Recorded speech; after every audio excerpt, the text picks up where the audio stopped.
Howdy, Buffalo Bart here, and welcome to the video.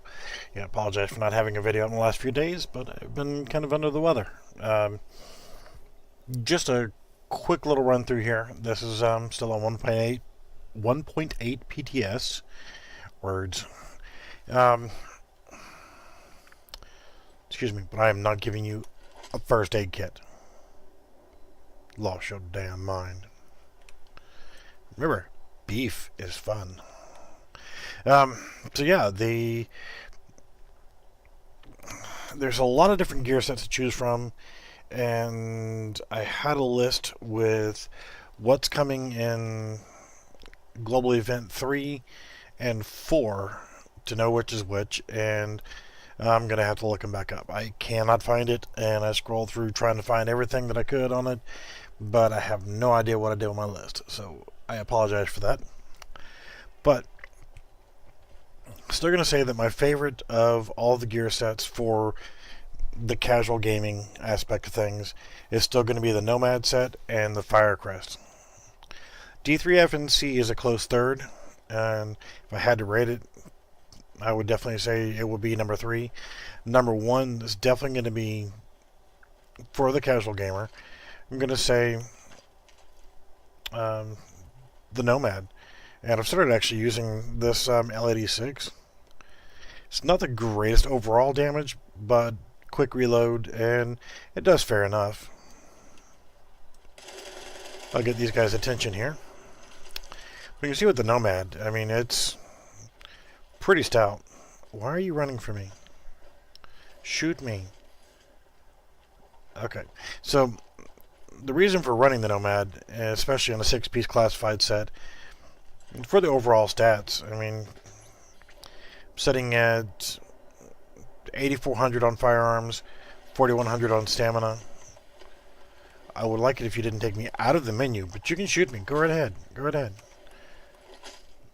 Come on, do better than that. I need you to sit here and use fire. I don't want you to sit here and use fire. So, as you can see, I'm taking a bunch of damage here, and this is a World Tier 5, so... stupid cleaners. But, you can see, I mean, I took quite a bit of damage, and just 0 Fs given here. If any of these guys survive this... Come on, use your guns. Come on.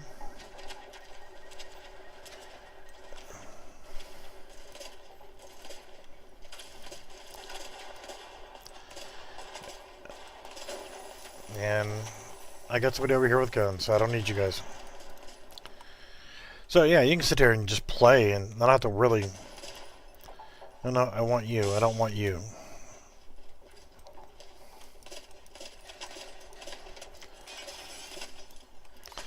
Alright, so as you... Yeah. Shooting.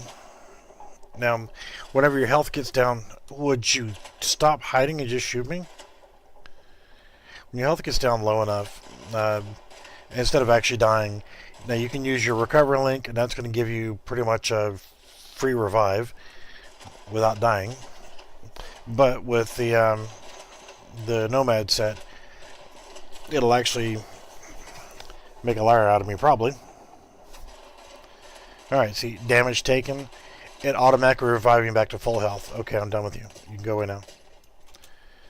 Don't run. Don't run. I just want you to die. Die. Die. So yeah, I mean, it'll revive you back to full health, which is a pretty nice feature. But there's also a chance that it's going to have no cooldown. And if you look at the stats on the Nomad, of course, you know, the 4-piece, actually on the 3-piece, and naturally you're going to get health on kill too from the 2-piece, but the 3-piece is going to give you a small amount of healing even while you're in combat, so you're going to constantly be healing back up, and that's called Nomad Resolve. Path of the Nomad means when you receive fatal damage, you're instead you're healed back to full health, and it can happen once every 4 minutes. Well, when you move into the 5th piece, Oh, God, I hate this scroll system here. Improved Nomad Resolve plus another 10% health on kill. It increases the amount of healing you get from Nomad Resolve. And Nomad Resolve will overheal. So it gives you a little bit of extra protection on top.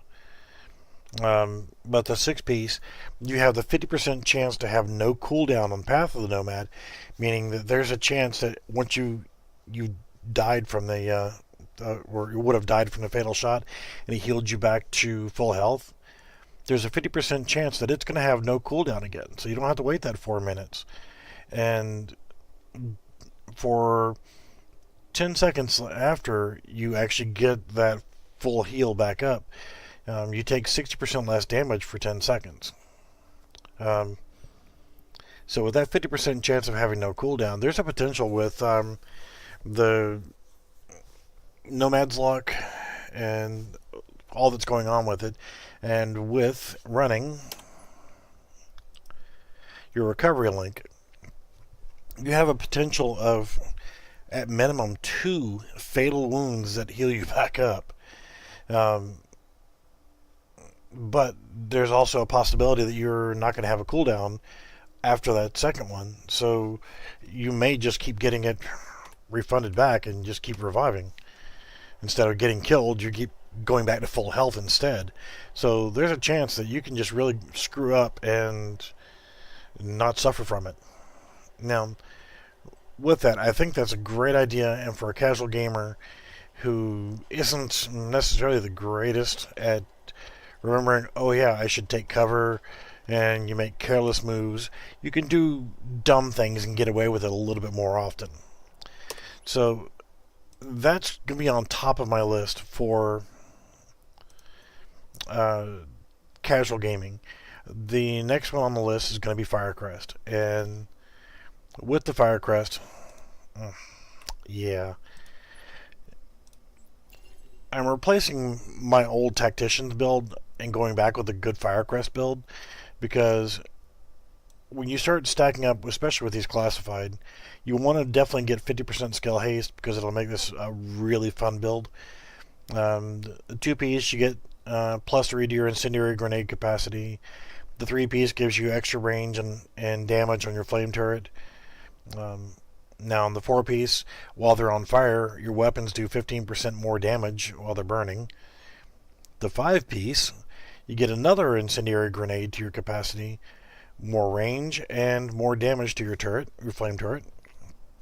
And then with the 6-piece, where it comes in fun, bullets have a 2% chance to cause the enemy to burn, so if they're not already burning, you can set them on fire with your bullets. And during that time, once they start burning, then you get the increased DPS from your firearms in. But also, a burning target can cause a fiery explosion once killed, and it can happen up to every 10 seconds. Well, whenever they explode, anything around them then catches on fire, and you get more DPS for shooting an on-fire target. So, yeah, that's a good thing, too. NPCs set on fire by your flame turret will burn 25% longer for every 2,000 electronics. You can see I've got over 10,000 electronics, so that's a heck of a good bonus for your flame turret. So, go away. If I come over here... Oh, you like fire, do you? When I throw down my flame turret, these reds just didn't stand a chance. The damage of that flame turret, if you look at it here, it's showing that there is no global events going on, there's no other modifiers going on, this is World Tier 5. The damage from my flame turret is over 20,000, close to 21,000. And you can see it just jump back down. It's because of reasons. But at normal, it's 17. I don't know why it jumped down to 982 on that. But yeah, it's going to do an absolute metric buttload of freaking damage. So let's see if I can quickly find somebody else to set on fire here. Hey, more cleaners. So we'll drop that out. We'll take cover and watch them burn. Average around 17.7 on damage, which is good. So let's take a look at that number again while it's climbing. So it goes up to just under 21,000. Seriously? You're going to sit there and hide? I'm trying to demonstrate something. The nerve of these stupid NPCs. Aww. So yeah, Seekers are going to do pretty good damage also because of the fact that you've got that high of electronics.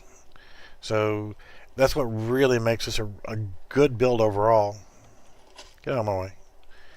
So I really enjoy running the Firecrest if I know that I can utilize cover and not have to worry about potentially getting killed, because you are going to be squishy. See, I took one pistol bullet and it took my health down by about 5%. But as you can see, the amount of damage you're going to do with that flame turret is just out of this world. Alright, with that being said, we'll look at number 3, and then we'll just call this video done. So I just want to give you my top 3 picks for the best casual gaming builds coming from 1.8.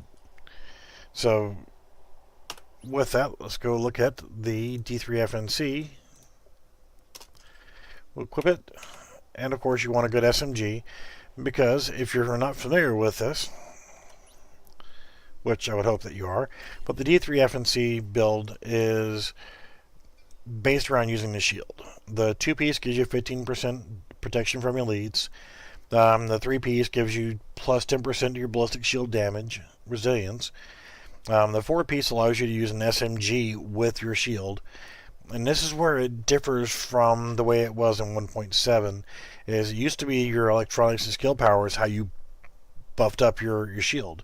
Now, for every 2,000 stamina, you gain 34% of the health on your shield. So I like to run 4,000 on stamina and the rest into firearms, just because I want that DPS. You can run a little bit more if you want a little bit stronger shield, but this balance seems to work pretty good. Move into the 5-piece, you get additional protection from elites. Okay. And then ballistic shield damage resilience is increased by 10%. But the 6%, or the 6-piece bonus, is where it gets kind of, well, stupid. When the ballistic shield is deployed, melee damage is increased by 2,000. That I absolutely love. All overhealing the player receives is applied to the ballistic shield as healing. So if you get an overheal, it goes directly to your shield. Then after taking 500,000 physical or exotic damage, the ballistic shield grants a buff to the player and all the group members within 30 meters for 5 seconds. Really? Only 5 seconds? The duration is increased by 1 second for every 2,000 stamina. So since I have 4, then it's going to give me a total of 7 seconds. Ooh. But you get a physical damage armor increase by 20%, and your exotic damage, your weapon damage, is increased by 20%. So it does help a little, and I'm not sure why I've got the electronics on there, but, you know, when you try to put together so many freaking builds, it's kind of hard to keep up with all your mods. So what I'm going to do here is, I got a few little knuckleheads over here.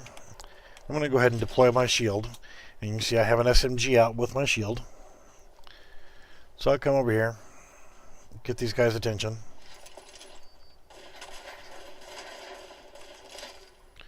$167,000 damage with the shield. Not bad. 2-shot the reds and almost 1-shotted them, but that was 202,000 damage just by doing a shield bash. Well, I can live with that. But it is definitely nice where you can actually utilize your shield and a submachine gun. The one I just happen to be using right now is the house. But good combo. It's nice to be able to use that shield with an SMG. The shield's going to take a lot of damage to begin with. Not as much as in 1.7, but it's going to take quite a bit of damage. and with that, you can survive a fight a little bit better. So those are my top 3 picks for the top 3 casual gaming builds for 1.8, and I really hope that you look into these. And if you want more detailed information on each of these and how they perform, maybe see them in action while running resistance mode or missions like Lexington or whatever else, let me know in the comments, and I'll be glad to do a hardcore run on challenging mode or whatever, just to see what I can do and push it to the limit of a good casual gaming build. And yes, there are other builds that are really good, but again, these are targeted for casual gamers, and I hope that you understand that. So, like I said, leave me some comments, give me a thumbs up, and make sure you subscribe if you haven't already. And we'll see you in the next video.